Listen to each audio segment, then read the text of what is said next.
Hello నమస్తే, నేను స్నేహ. నమో వెంకటేశాయ. గోవింద గోవింద. నేను ప్రస్తుతం తిరుపతిలోని అలిపిరి మెట్ల మార్గంలో ఉన్నాను.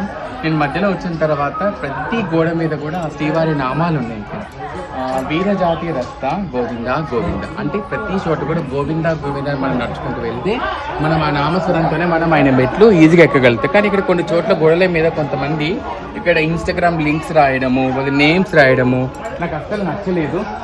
విరోధి మధ్యన గోవింద గోవింద. ఇక్కడ చూడండి, మళ్ళీ ఇంకొకరు ఇక్కడ ఇన్స్టాగ్రామ్ లింక్ రాస్తారు. సో భక్తులకి నేను ఒకటే మాట చెప్తున్నా, రిక్వెస్ట్ ఇది చాలా పుణ్యస్థలం. ఇది ఇలాంటి మార్గంలో మన నామస్వరంతో నడుచుకుంటూ వెళ్తే మనకు అంతా మంచి జరుగుతుంది. సో దయచేసి ఈ గొడవల మీద నామాలు చదువుకుంటూ వెళ్ళాలి తప్ప ఇలాంటివి రాయకూడదు అని చెప్పేసి నా యొక్క విజ్ఞప్తి, రిక్వెస్ట్ కూడా. నేనేమైనా తప్పుగా మాట క్షమించండి, అది నా బాధ్యత. ఎందుకంటే మనం వెళ్ళే మార్గంలో మనము నామస్వరంతో వెళ్తేనే మంచి అని చెప్పేసి నా యొక్క బాధ్యత కాబట్టి నేను చెప్పాను.